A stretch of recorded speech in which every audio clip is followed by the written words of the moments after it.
Hello everyone, this is Mukunthan Ragavan, and this video we are going to see the test locators in Playwright Locators. Let's understand what is user visible behavior. Automated test should verify the application code works for the end user, and as we know that end user is the main people who are using that application. So obviously, rather than getting into the technical details such as like a XPath and CSS, we should use the user visible behavior. That means that what user can see in the front end, that should be the locator, and that should be the easy one, and that should be the very reliable one as well. So that's the reason test locator would be the main user visible behavior. When you test the user visible behavior, it also makes sure it is giving the correct output to the end user as a visible or visual way. So that's the reason I prefer test locator is one of the main locator. Now, what is test locator that we have seen just now? Then how do we implement? Basically, we will have the page object. Using the page object page.getByText. Then you will type inside the single quotes whatever you see exactly in the screen. And if you mention only the text content, then it will look for contents way. That means that, for example, if you mention welcome John, it might look for welcome John, Johnny, John Beater. It could be anything because it looks for the contents. Whatever you mention as the text content, it not only looking for that, but also any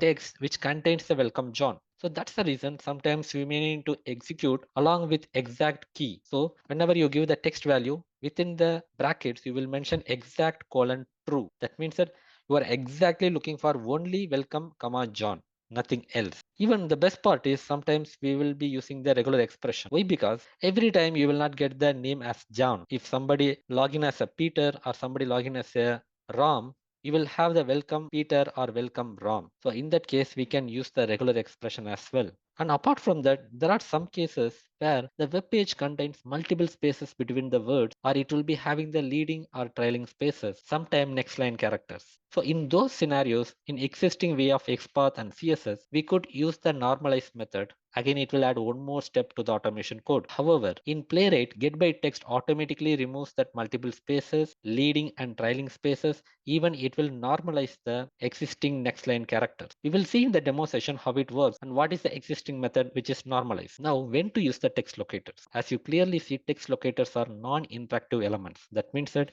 you will not do any actions over the text that you see in the screen. So that's the reason we might be using when text locators if it comes under dev span p kind of tag. In case of interactive elements such as like a click button or let's say scroll down button or let's say drop downs, those kind of scenarios, we will be using the role locators which is coming in the coming videos. So as part of this video, text locators will be maximum suitable for non-interactive elements. Now let's get into the demo and try to understand how it looks like. Here you can see 3 pages that you want to see. On your total left hand side, the web page, which is the dummy or index.html, and in middle you can see the exact HTML code for the page that you see on your left hand side. On your right hand side total, you can see the exact Playwright code. Now let's try to understand the code here. Here you can see in dev session, we have the very welcome John R, and next one welcome Johnny, and next one welcome John comes under the different non-interactive tags which are div, span and p. So obviously it is very easy that we can use the text locator. Then after we will be having the div tags where you will have the multiple spaces between the words. Sometime you will have the span tag with the next line characters. Sometime you have the div tag with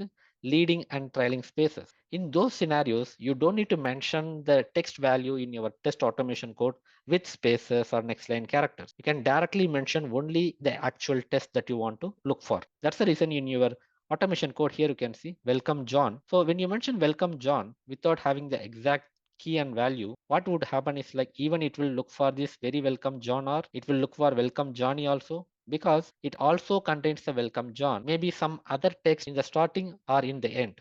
In simple words, welcome John is not finding only one element. It will be finding multiple elements. In order to find only the welcome John, you need to mention exact true. As we discussed, we can use a regular expression as well. Apart from that, here you can see text with multiple spaces. Here I am not mentioning multiple spaces. Same time with hello world, I am not mentioning the next line character. Here text with the leading and trailing spaces. You can clearly see I don't have any leading or trailing spaces in my automation code. Before to that, what is normalize method?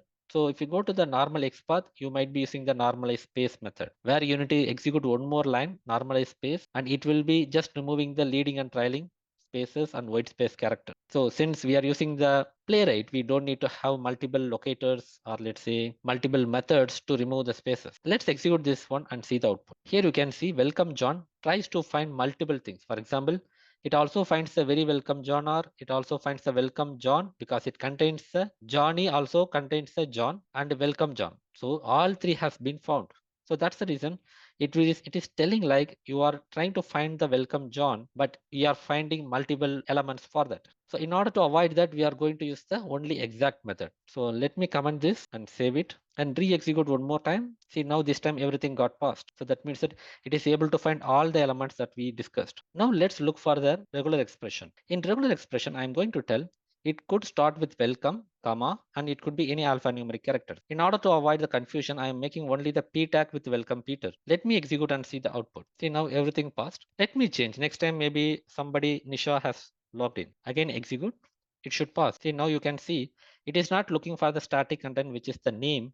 It could be any name, but it should start with welcome, comma. So that's where regular expression can be handful so that you don't need to update your code every time for the different users. Then apart from that, we already seen even though it has some multiple spaces in the HTML content, it is normalizing when you find it. The great part is even in the HTML page rendering, you will not see these spaces or next line character. Only in the HTML code you will find it. However, in automation code, you don't need to worry about because we are not seeing about the HTML code. We are seeing what is visible to the user. To the user, text with line breaks is the same thing we are mentioning here. The user has seen text with multiple spaces. That's what we are mentioning here. So that means that we don't need to worry about what is there in the HTML page, what is there in the CSS styling.